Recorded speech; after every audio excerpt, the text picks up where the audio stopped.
Okay, dear listeners, just for you, I made a little mistake. I unfortunately pressed a little bit too late the record button. So this means that the beginning of our conversation was cut off. So the conversation, when I pressed the record button, started. I asked Ariel about how he creates trust, how trust is created when he is in his coaching work in the prison, because that's trust is so very important for that. So this was the beginning. So I asked him how is trust created in such a situation, a coaching situation. So I can imagine if you are somebody who has, let's say, really an issue, maybe even with addiction, and I guess that it's not allowed in prison to take any substances that may cause addiction. So this means they need to tell you something that could make them vulnerable, as you said.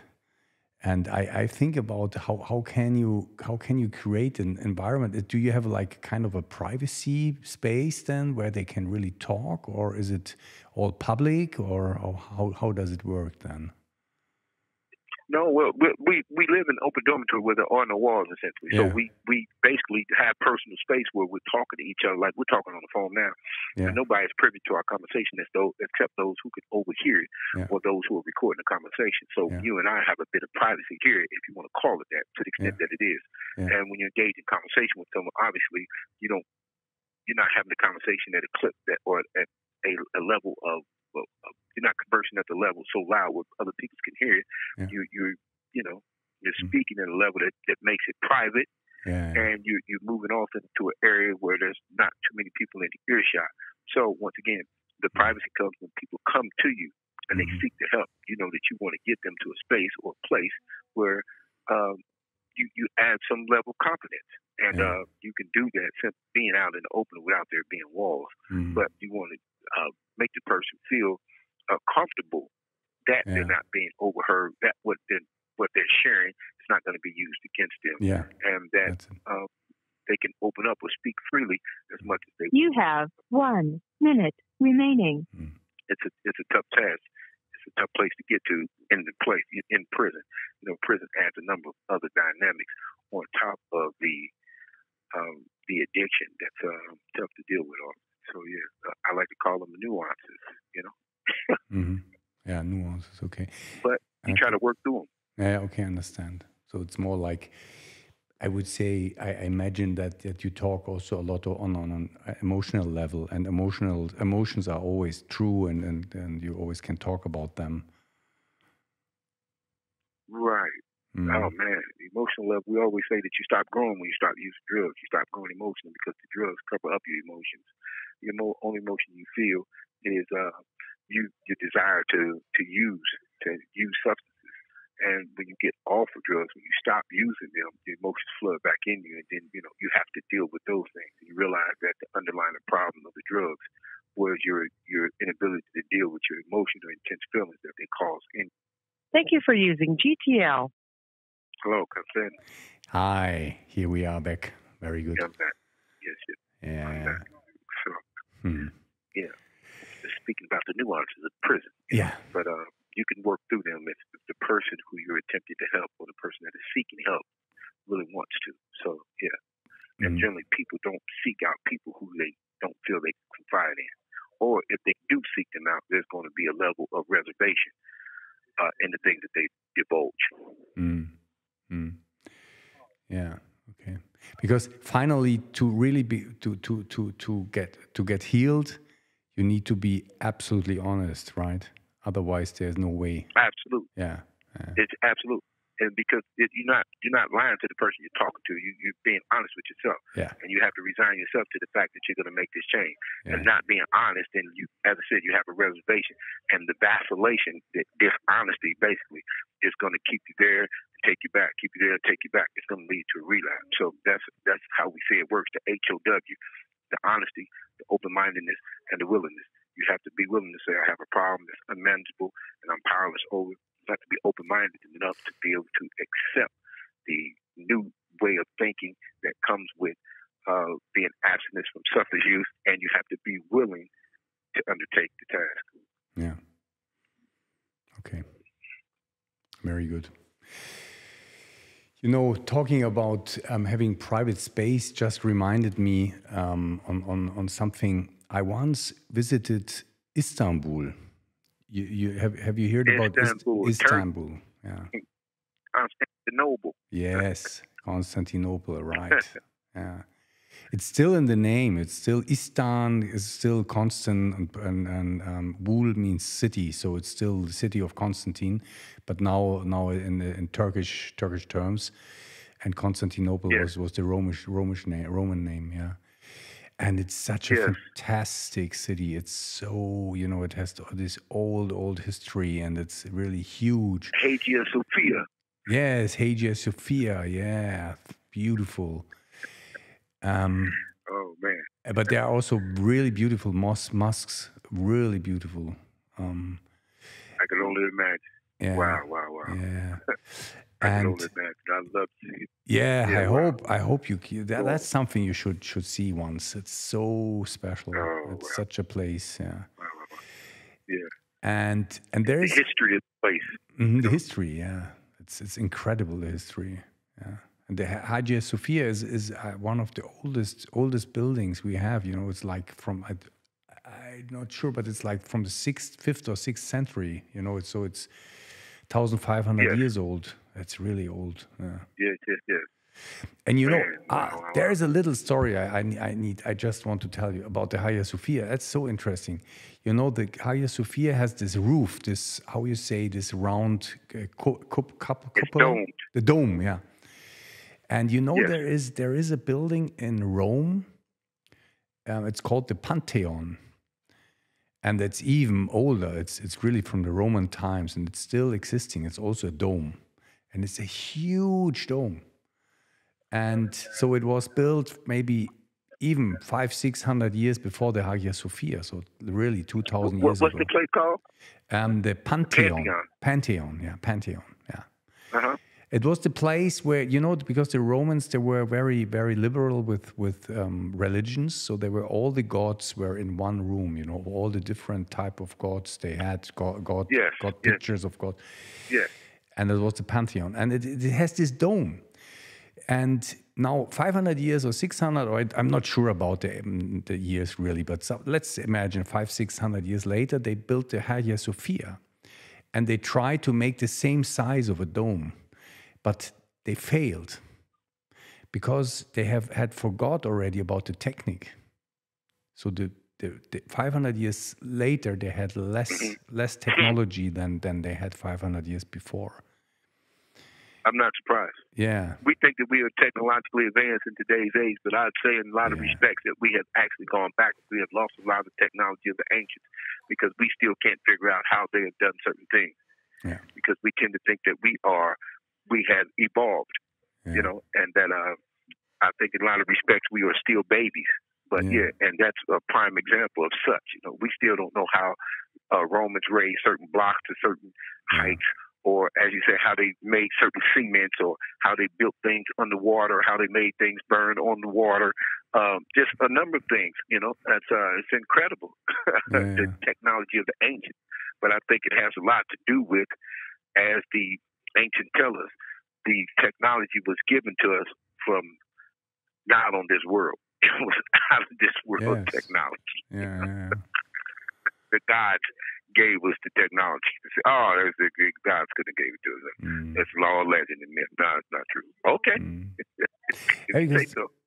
It's really interesting that there are so many. If you look at the old cultures, also in Peru or in Egypt, that the older the things are, the better they are, and that's not how it's supposed to be. It's normally we develop and we get better and better and better in technologies and so on, and here's the other way around. Well, I tend to I beg to differ. In our modern day Western civilization would say that, but I look at it as from a theological standpoint. If the fall of man is true, and I quote unquote we've come from heaven, then that means that the lower we go down, the further we come from the immaculate, the perfection, the goodness. So I would say things were the best and then started to degrade as man took over. And they say that the God gave us these technologies. So in the beginning, when they first started, they would have been closer to the perfection until man took over and the gods or goddesses took themselves out of the mix. Then it would have been degraded even more. Like they say, a picture's worth 1,000 words. When you begin to try to explain it in words and letter and put languages to it, it becomes confused. It becomes less. Because the picture in and of itself speaks everything that it needs to say. When you start trying to explain it in language, you're diluting it because you're adding something to it that wasn't in it in the beginning. Like the diffusion of the language from the etymology. We go from the Greek to the Latin, to the French, to the English, and we have to try to get to the origin of the words, and we have to find out, this was its evolution. Yeah. Then through that evolution, it has changed. We've lost something. Yeah. During my studies, philosophy studies, I also studied a little bit of Sanskrit. You know Sanskrit?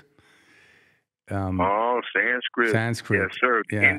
Indian. So that's really the oldest language, and it's so crazy because the Sanskrit is the most perfect language you have. It's absolutely perfect, and it's even much more complex than Greek, and then the modern languages. So there's no failure in this language, and it has more times than we have, these different times and so on. Everything more complex and more perfect. And then there's the Greek. Yes. The Greek is still close to the Sanskrit, and then it's a decay. Then comes Latin, exactly as you say, and it's so interesting. Why is it this way around? Yeah. Well, yeah. I think it has to do with our times. And the story that we have told each other, or that's being told in terms of Western civilization. As you said, we look at things as evolving, and they're getting better and they're progressing. We don't want to attribute to ancient man or to times past as being ahead or better than us. We want to see ourselves as the quote-unquote the cock of the walk. We are the most modern version. We're better than the archetype now. So we like to think. But it's our arrogance. When you think about Sanskrit, they talk about ages that are tens of thousands of years prior to now. But in the theory of creationism, we're 6,000 years. Man's been here 6,000 years, and that's it. Like, wait a minute, that don't add up. Like, but we forget about pre-Diluvian times and civilizations that have existed here because one. This theology says this, and we don't have the evidence for those civilizations outside of various or minor references in ancient texts, and they discount them. But the Indian texts, they speak of times that are tens of thousands of years in the past. Even in the Egyptian text, they speak of times that are prehistory, pre-dynastic times. And even the Anunnaki, and even 400,000 but what do you think, Ariel? If you think it, let's look like, let's say, philosophically on it. Don't you think there is still a meaning in all that happens, so that there is a kind of a development? That there's still a purpose in why we are running around on this planet and trying to have a happy life, or trying to achieve something, or as we see more and more people really try to develop their spirit, develop their soul, their emotions and so on. So there's still this longing to development.